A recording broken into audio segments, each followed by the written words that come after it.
الرحمن الرحيم الحمد لله رب العالمين والصلاة والسلام على رسول الكريم أشهد أن لا إله إلا الله وحده لا شريك له وأشهد أن محمد عبده ورسوله.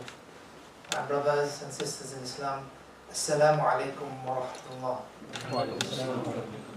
It's good to see so many faces today, inshallah, to be part of what I think is going to be a series that hopefully, inshallah, will be able to make us spiritually rejuvenated. Because that's what we need, more so now than ever before, living in a type of society in which we live in. And as our brother has said, that the book, inshallah, that we'll be looking at is the book entitled In the Early Hours, Reflections on Spiritual and Self-Development. And it has been published and been available for a very long time now. I think it was first published in 1999. So it's been around for a long time, well over, coming close to perhaps 15 years now. And it has been at the Islamic Foundation the #1 bestseller in terms of books which they sell at the bookshop, which shows that this book certainly has been able to connect with people in terms of being able to deal and discuss topics which they feel are of immediate and most concern to them. And I think it's something which should be of relevance to us, and perhaps something which should be of we should take heed of and pay attention to on a more regular basis. Now, the book itself is divided into 7 chapters. I know that you have decided to have 4 topics over the next 4 weeks, but inshallah, just to give you an overview of some of the ideas which are in the book. And the book, as most of you know, is by Ustad Murad, who died in 1996. But for whom what this book has in it is really it's really what his life was about, what he stood for, his ideas, and not just his ideas in terms of what he spoke about and what he was able to write about, but also his ideas in terms of what was his life about. It was really his life. And so when you read it, you're not reading it from somebody who has written a book of theory, but rather it's really a book of practice. And throughout his life, he studied the subject of tazkiyah, or the subject of spiritual development.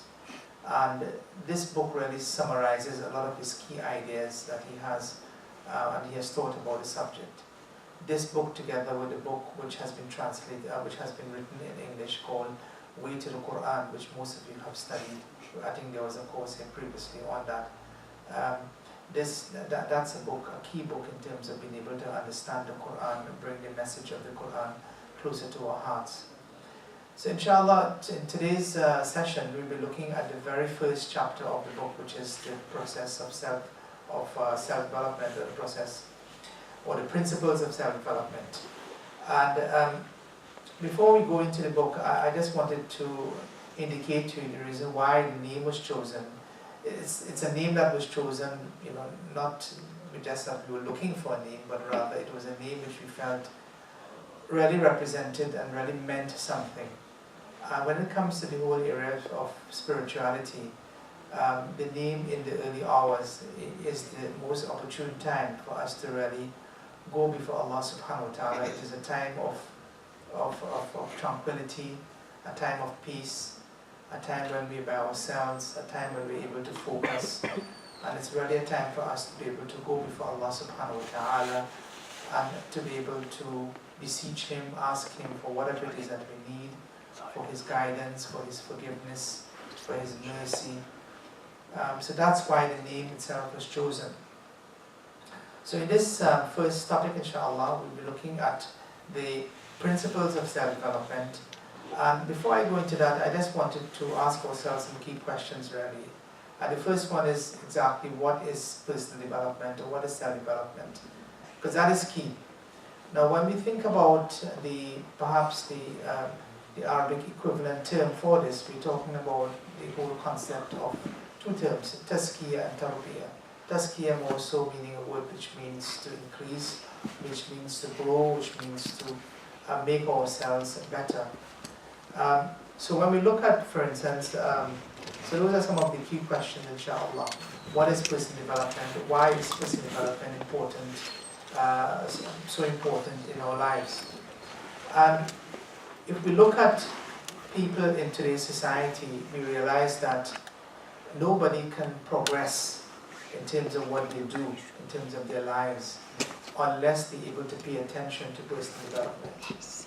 Of course, many people, they focus perhaps in one dimension of their lives, let's say the dimensions of their educational and academic pursuits, or their career pursuits, such that they can be able to go into a better career, better job, and better sense of earning, and so forth and so on. But you can't survive without trying to gradually and surely improve your condition and your state. And we note that in most professions now, there is an element of what we would call a continuous appraisal. For instance, in the medical field, we have something called continuous medical education, or you have appraisal which takes place on a yearly basis, as the case may be, without which in many instances, if you were not to be engaged in the process of appraisal, then you would not be in a job. In other words, you would be striked off of the GMC's board, as the case may be, because you're not engaged in that process of trying to make yourself better, and more so trying to reflect on what you have done, really to be able to see and what others ought to think about what you have done, whether it be your patients or whether it be your peers, as in the case of medicine. So personal development is important to our lives, and it's more so important because for us as Muslims, we will be held accountable to Allah subhanahu wa ta'ala. And the Rasulullah sallallahu alayhi wa sallam has told us that he whose 2 days is equal in accomplishment, he is surely a loser. And that's a beautiful hadith, which indicates to us that we are not people who are meant to simply be remaining stagnant at the same level all of the time. But rather we have to become people who are continuously trying to better ourselves. Now, when we think about personal development, it's important to take into consideration that the word personal is being used. In some instances, the word self is being used, which means that it's really about ourselves. You can see development taking place around you, and you might feel good about it. But really, what this is about you and how much you are doing. And really, when we think about why the society and why things don't get better, they don't get better because it means at the individual level, things are not getting better. If we don't get better, if we don't have a different mindset, if we don't try to improve our own conditions, then we can't expect that the conditions of those around us will improve. So it's important for us, inshallah. So I'm not going to go into all of that, but I just want to go quickly into some of the key terms, which I'm sure that some of you would have heard before, but it's important for us to reflect upon them again. And one of those key words is the word tarbiyah. I did mention it earlier on, but it's an Arabic word which has a sense of meaning of growth, of education, of loftiness. In other words, to be able to improve your condition. And the word tarbiyah itself, it's a concept, and this concept represents a lifelong process. It's not something that that you can suddenly learn something and then you have reached your state or the stage that you want to be. But it represents continuous learning and continuous self-transformation. And that's important for us to be able to recognize. Alija Izetbegovic, most of you would remember him as the former president of the Republic of Bosnia, and he died, may Allah have mercy upon his soul. But he mentioned in one of his publications in his book, Islam Between East and West, he says that Islam is a state of becoming rather than a state of being. And that's a wonderful expression, because what that tells you is that the moment that you decide to undertake that process of the declaration of your faith, or declaration of the fact that you want to change and you want to become better, it's not something that is going to happen overnight. It is going to take time, and it's not something that you can become complacent about, saying that I've reached a certain stage. Everyone else around me seems to be at much lower stage than myself. Therefore, I can go into cruise control. It's not like that, but it's really something that you have to do continuously. And if you were to add to that, let's say an ayah from the Quran from Surah Ali Imran, where Allah says that Ya ayyuhalladhina amanu ittaqullah haqqa taqatihi wa la tamutunna illa wa antum muslimun. A very beautiful ayah of the Quran, but which tells that when we think about the acquisition of taqwa, and we acquire it and we make it part of our lives in the way Allah subhanahu wa ta'ala wants us to make it part of our lives, then we should ensure that before we die, that we die in a state of Islam, in a state of submission, which means that though you might adopt the name Muslim or the name of Islam as your way of life, Islam as what you're striving towards, it doesn't necessarily mean that you may end your life on the same note. You could have ended your life in something else. Now I know that many of you here are also involved in Islamic work. You're involved in activities in the mosque, you're involved in teaching younger ones, you're involved in sharing the message of Islam with people who don't know about Islam or who may not be Muslims, and you're involved in all sorts of other community activities. But we have to remember, as much as we're involved in those activities, it's not a guarantee that we ourselves will remain in a state where we become spiritually alive and our spiritual well-being would be in a good state. And therefore, as much as we are involved in doing the work of Allah subhanahu wa ta'ala, it is important for us that we keep a close eye on our own spiritual state. This is why even when we do things for the cause of Allah subhanahu wa ta'ala, very often we can think that because we're doing something for His cause, therefore what we're doing is Islam, or therefore what we're doing for Him is we will get automatic reward. So we do something in the mosque, it could be even leading the prayer. We think that because we lead the prayer, it's in the mosque, everyone is around us, that therefore it will accrue blessings of Allah subhanahu wa ta'ala. But we know that innamal a'malu binniyat, that actions that we do are based upon our motives. And it may well be that the motive that we may have will be something which is not totally what it ought to be. It's not totally sincere. And therefore it's easy to become, to caught up, because this is where shaitan is going to try and influence us. Shaitan knows that if it is that he were to tell each one of us who are sitting here that, look, go to the pub and drink alcohol, or go and eat some pork in a restaurant, all of us here would never dare go close to that. We've grown up like that. That is our level of faith is much stronger than that. So if shaitan would have come with this form of deception, it was easily brushed aside. But the shaitan instead comes with a way in which it is that he can even try and influence the good things that we may do. Telling yourself, well, look, you're better than somebody else. And this happens often. Somebody, for instance, may know less than you, he may try to want to argue with you. And because you have all of this knowledge, you take him on, or you brush his arguments aside. And sometimes you even start calling him names for no reason at all. And this in itself shows that really, that shaitan is influencing you. Shaitan is influencing you. And it reminds me of a wonderful incident which took place in the time of the Prophet Muhammad upon his peace. When he and Abu Bakr as-Siddiq, they were sitting they were sitting among themselves, and they were discussing things, a private conversation as the case may be. And somebody came up to both of them and started to insult Abu Bakr as-Siddiq. They're insulting him. And he remained unmoved. He didn't say anything at all. And then the man continued to insult him. And the Prophet continued to sit with him. And Abu Bakr as-Siddiq didn't say anything. Then at one point during the course of what was taken of that occasion, Abu Bakr as-Siddiq decided to respond based upon what was being said. And as he began to respond, the Prophet got up from where he was and moved away and went somewhere else. At the end of which, Abu Bakr went before the Prophet and said, you know, when he was insulting us and so forth and so on, you remained with us.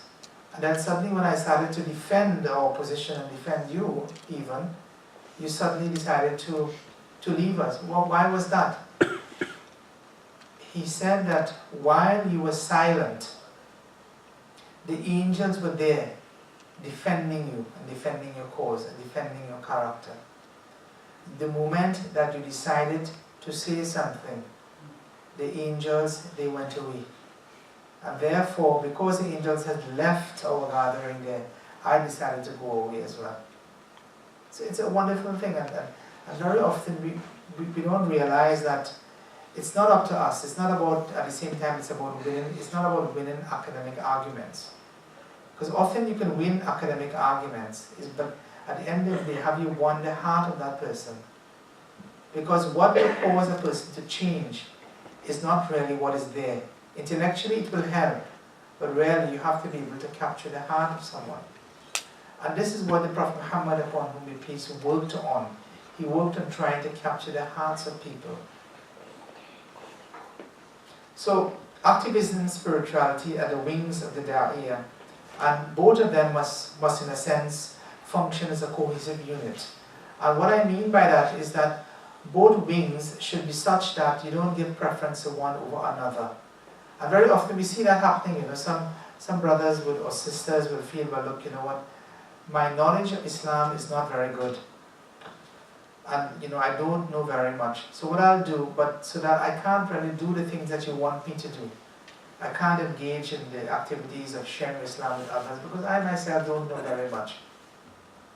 So you say, what I'll do is that I'll take some time off. I'll take months or perhaps years off, just for me to learn about my deen. And when I'm finished with that, and I think I know enough, then I'll come back to you and start that process. And we'll realize that this process of feeling as though we don't know enough before we can actually do anything productive in society is something which does not work in Islam. It may well work in other fields where you require a certain requisite amount of knowledge to become somebody who is functional. But in Islam, this is not the case. The Sahaba did not know as much Quran as many of us. Because many of them, when they accepted Islam, to the point at which the Prophet had died, the surahs that they knew were just a handful. Even some of the leading Sahaba, the Khalid ibn al-Walid, we know him as a great commander of the Muslim army. But he was someone who just knew a handful of surahs. You can count them on your hands before he passed away. So it's not so much about the amount of knowledge that you have, but whether or not you have the correct understanding, or whether or not you'll be able to tie things together. So we need, in a sense, and what we do in our lives really, and we think about our whole lives, is about trying to maintain that sense of balance in our lives. That sense of balance between work and between play, between work and our faith, between our faith in terms of our own individual development, and in terms of development of the wider community. That's what defines us really, and that's what we struggle to do. It's not so much about one or the other, but it's about being able to ensure that we can prioritize correctly when the time comes. And this is why in the Quran there are two types of extremes which are spoken about. One extreme is that of monasticism, where somebody becomes somebody who just wants to be a recluse somewhere, hidden somewhere, doing his own thing. And people who have just given up everything about their own spirituality and their own connection with Allah subhanahu wa ta'ala become materialistic. And Imam Ahmad, he was once asked if a person who possessed 100,000 dirhams, as I mentioned there, could be an ascetic, or could be somebody who is spiritual in nature. And his response was very simple: as long as the money is in his hand and not in his heart. And that's the same for all of us. If it is that Allah subhanahu wa ta'ala wants us to be prosperous, wants us to have everything which is good in this world, but that should not be something which takes us away from our hereafter. that should not be something which is in our heart, but rather in our hands. So as I mentioned before, when we think about the whole notion of spirituality in the West really, it has to be something which is practical, it has to be something which is comprehensive, and it has to be something which is contemporary.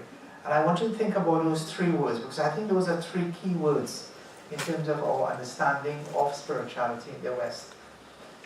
What people want is not something which has to be part of the daily life, which they can do more so with minimal effort at their disposal, which they can do so as part of their life. And Allah subhanahu wa ta'ala has made it easy for us.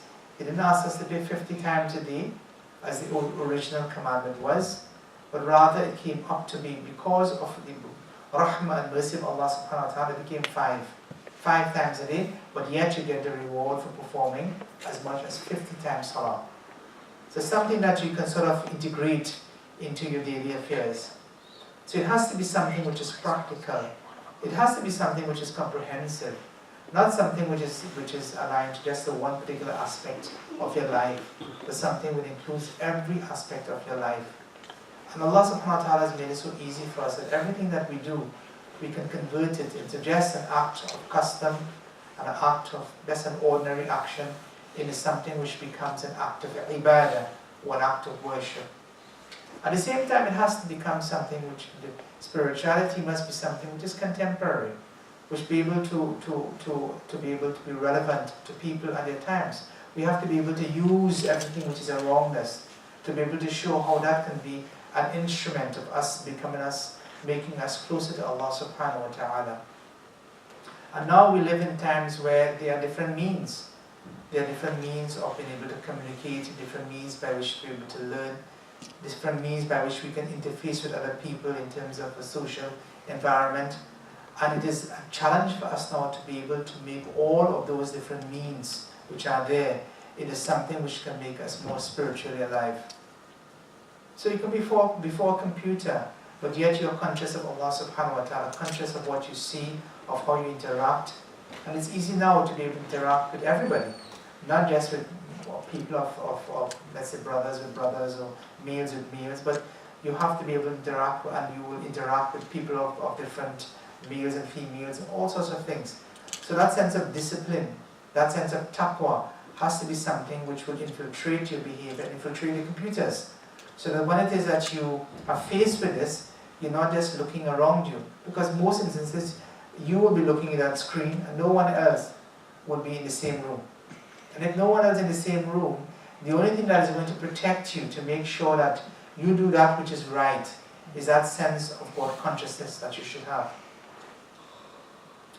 Now, this is an important point, and I think it's really important because many people are very, very much wishful in their thinking.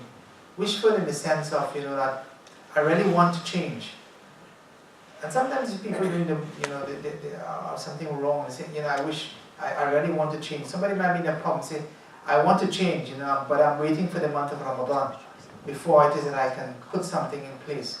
Or, I know I'm dealing with riba and this and that and so on, but after the next deal, then it is I'll make the move to be able to change.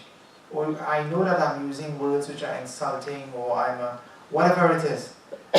But change is something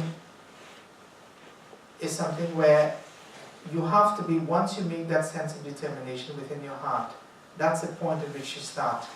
And you have to start at the same time, because you don't know how far you might be, when you will go back before Allah subhanahu wa ta'ala. And related to the whole concept of change is having a life vision. If you want to change, it's not just about changing, but what do you want to change for? What is your life vision? And if it is that you come up with a life vision, if your life vision is truly one to be able to earn the pleasure of Allah subhanahu wa ta'ala, then it should be one which includes all different aspects of your life.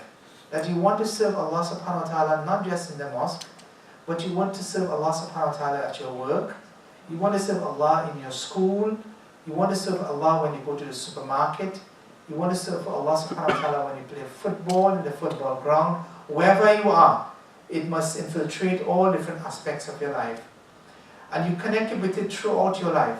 This sense of vision, when it is that you serve Allah subhanahu wa ta'ala.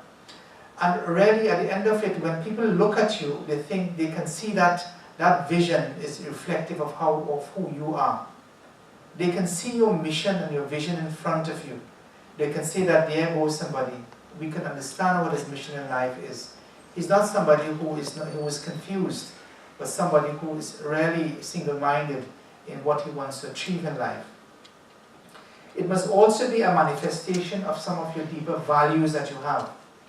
The deeper values that you have about the world, about the environment, about the way that you behave with other people, about your morals, about the standards, about the ethics that you have, about how you relate, your sense of wanting to ensure that the rights of others are always met.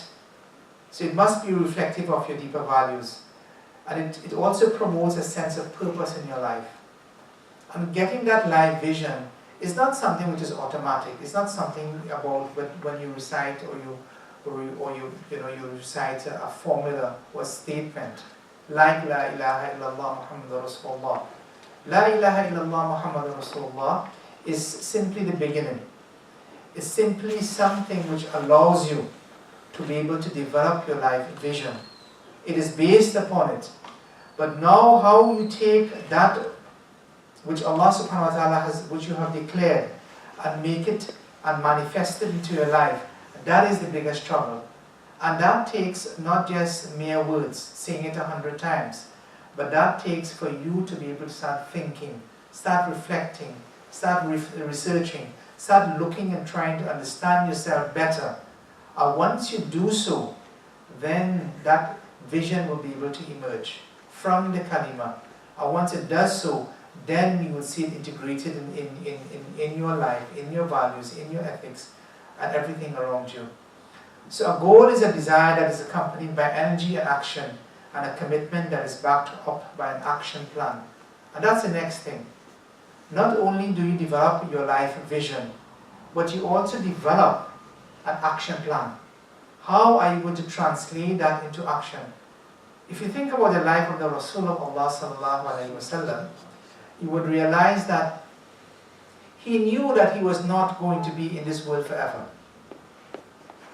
I'm sure everyone will agree with that. He knew that he was not going to live forever. He knew that he had a defined period of time in this earth. He knew what he wanted to achieve from day one. Once he understood, once he received that first commandment from Allah subhanahu wa ta'ala, he knew that what that meant. That meant that for the rest of his life, for the remaining 23 years of his life, that he would have to take upon himself the responsibility and the task before him to be able to spread that message. And throughout his life, he had so many trials and tribulations, but he looked, strategically he looked in ways and means how it is that he could overcome many of the hurdles which he faced. And that's the wonderful thing about it. And for us it's the same. For us it's the same. It's for us, once we understand what our true mission and purpose in life is, it's about us being able to be able to build for ourselves an action plan.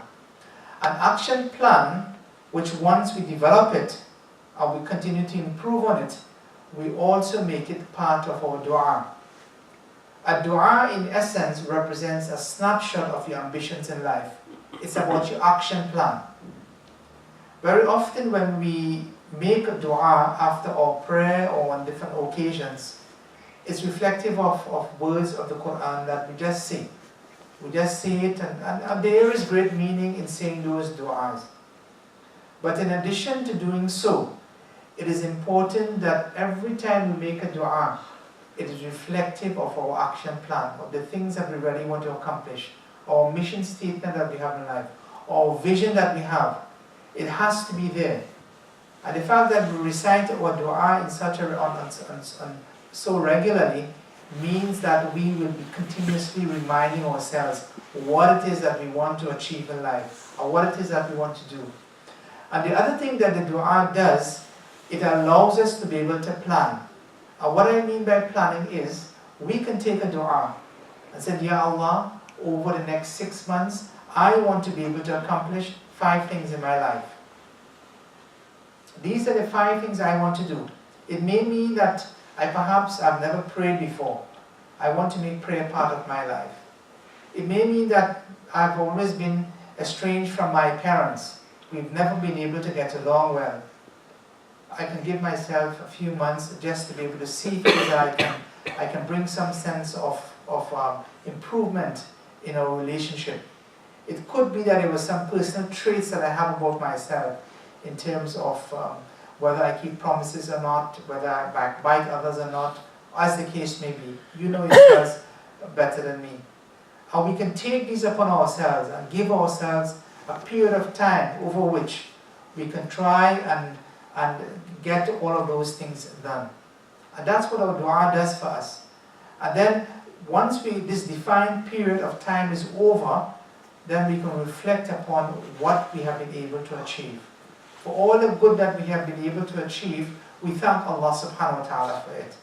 For all those things that we need to do to be able to continue to improve, that we have fallen short of, then we ask Allah subhanahu wa ta'ala's forgiveness. But then we move on again. And this is what Allah wants from us. So Allah's life mission statement for you is that really Allah subhanahu wa ta'ala wants you to be able to seek His pleasure in life. So our goal in life is really a single-minded desire to please Allah subhanahu wa ta'ala and attain paradise, as I mentioned before. Now in this part of the session, I want us to look at what are some of the prerequisites which are required for us to develop ourselves. So I'm going to specifically look at 6 prerequisites of tazkiyah, of self-development. And the first one is really a little bit we have spoken about it, which is about personal responsibility. Really, for us to be able to develop ourselves, we should not be dependent upon our parents, on our peers, on our teachers, on our elders, on our employers, as the case may be. It's all about ourselves. We need to take responsibility upon ourselves. Because ultimately, even though we are here together, all of us will be going and standing before Allah subhanahu wa ta'ala individually to hold ourselves to account. We might pray together in the same line, at the same times, but it does not mean that the same measure of reward will come to us. It may be that one person will get a much higher reward in their prayer than someone else, based upon the quality that they have been able to offer to Allah subhanahu wa ta'ala. So the moment you take responsibility for everything in your life is a moment you can change anything in your life. So you need to take responsibility. You need to take ownership. You need to tell yourself yes. Hold your hand up and say yes. You know, I am the guilty party. I need to change. I'm willing to take that responsibility upon myself now to become better. The second one is that of genuine effort. It's not just a question of wishful thinking. The word that the Quran uses is the word irada. The word irada means willpower. The word irada has a sense of meaning that you really want to make effort. You know, saying it through your lips is not enough itself, but effort.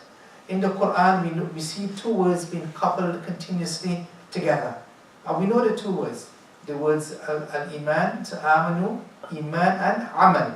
Iman and amal are continuously mentioned in the Quran. One is that you sure enough, you must have firm belief and conviction in Allah subhanahu wa ta'ala, but you should also be able to translate that conviction into action. Failure to translate your conviction into action is one of the most serious sins that a person commits. The Quran tells us, Ya ayyuhalladhina amanu lima taquluna ma la taf'alun, in Surah Saf. So why do you say that which you do not do, or you who believe? Addressing the believers. So genuine effort is what's required. As I mentioned before, willpower. You need to have that sense of willpower. Many people, what they do is that once they want to change, they have that almost almost a mountain full of energy with them. And they want to change, and then they go straight on, head on, to be able to try and accomplish what they want to do. But then they realize that after some time, then they don't seem to have the same willpower again. And willpower is something that you want to have continuously. You want to have a little bit of it. So willpower isn't something that gets handed out to some and not to others. It is a skill you can develop through understanding and practice. That's how we develop willpower. If you think about a person who is trying to learn how to run, let's say, a long distance race, not just a race over 100 meters. To run a 100 meters race, most of us can do it. We can run 100 meters. We may not be able to run it very fast, but we can probably run 100 meters. But if I ask you, well, look, can you run 26 miles as part of a marathon? That becomes far more difficult. What our life is not really 100 meters. Our life is more like a marathon. It's a marathon. It's a marathon. But whereas in some marathons you know exactly where the finish line is, you know exactly that after 26 plus miles it will finish. You can see the signs before you. There are others telling you along the way as you're running, well look, you have 10 more miles, don't worry, it's come to an end soon. But we are part of a marathon, and we know it's a marathon, but we don't know where the finish line is. And the only way for us to be successful in that marathon without breaking down before the finishing line is to be able to ensure that we have that sense of willpower, sense of drive within ourselves, sense of mental toughness that we require, such that we'll be able to do what we have to do as Muslims. There is no point of talking about retirement. Some people feel as though, if they've done a lot during their life, they've prayed a lot, therefore there comes a point in their life when they can retire. They can go back and say, well look, I'll give the young ones to do everything now, my days are over with. It means that, in a sense, what has happened is that you have so much confidence, perhaps too much confidence in what you have done before. Allah subhanahu wa ta'ala gives reward for what we do. But the measure of reward that we think that we will get may not be the same with what Allah subhanahu wa ta'ala will give us for what we may have done. It could be that someone does something which is very small, and we may think that's something which is insignificant. All he did is took the hand of an old person and held them across the street. All he did is just took something off the street to make sure that nobody tripped and fall over it. That's all he did. Surely that can't be the same as something else. I gave $100,000 to pounds, as the case may be, to help build a mosque. That is far more significant than giving 50p that person gave there. I even had to give him lunch, even though mine we gave 50p. So therefore, what I have done is far more significant. But the weight and the mechanism and the criteria which Allah subhanahu wa ta'ala utilizes on that day is different from our criteria that we may think that we may have. The next one is that of reliance upon Allah subhanahu wa ta'ala. We need to have tawakkul. There are times in our lives when we will falter, when we will fail, when we will start making mistakes, when we will start slipping up. We need to have a sense of tawakkul, because there will be challenges that will come to each one of us. When those challenges, it is very easy for us to give up and to say, it is easy for us to walk out. When it is that we should be standing where we are and being able to own up in terms of standing for our beliefs. So we need to have that sense of reliance upon Allah subhanahu wa ta'ala. And very often, when we think about ourselves and we think about how people behave, Muslims behave in wider society, this sense of reliance is not always there. We believe that we know that we have to be able to take care of our families. But sometimes we resort to means which are not Islamic, or perhaps means which have gone in the other direction. I remember spending some time with one brother at one time who was trying to convince me that the only way that he can earn a living to be able to support his family is through the selling of alcohol. So in that particular village, the only shop that sold alcohol, the corner shop as such, was his. But he felt that, look, I don't really have much skills and this is the only thing which I can do. And that sense of but if it is that you stand up and say, look, I really want to do something which Allah subhanahu wa ta'ala will be pleased with me. Allah subhanahu wa ta'ala will be able to provide for you from means which you would not even imagine. And the Rasul of Allah sallallahu alayhi wa sallam has told us about the birds. You know, the type of tawakkul we want is the type of tawakkul that birds have. And birds is a creation from Allah subhanahu wa ta'ala. These birds, they have little with them. Nothing at all. They leave out hungry in the morning and they come back all filled. Where did that come from? And it's not that when they come back, you know, they've been to a grocery or they've been to a place where there's a large amount of food and they're storing all of those things, waiting for a day in which there is, you know, a hard day. That's not the way the birds operate. The birds operate in a way in which they have that sense of total reliance upon Allah subhanahu wa ta'ala. This is not to say that we should not be trying to earn a living and putting you know, savings and so forth, because that is something that we should do. That is before we put our reliance upon Allah subhanahu wa ta'ala. We've often heard the expression that you should tie your rope before you actually, you know, before you actually go back and you put your tawakkul in Allah subhanahu wa ta'ala. And that's the way it ought to be. You do your best, and after you have done so, then you go to Allah subhanahu wa ta'ala. You don't start from saying, Allah, give me everything, and then, you know, whatever, and then develop a sort of a lackadaisical attitude.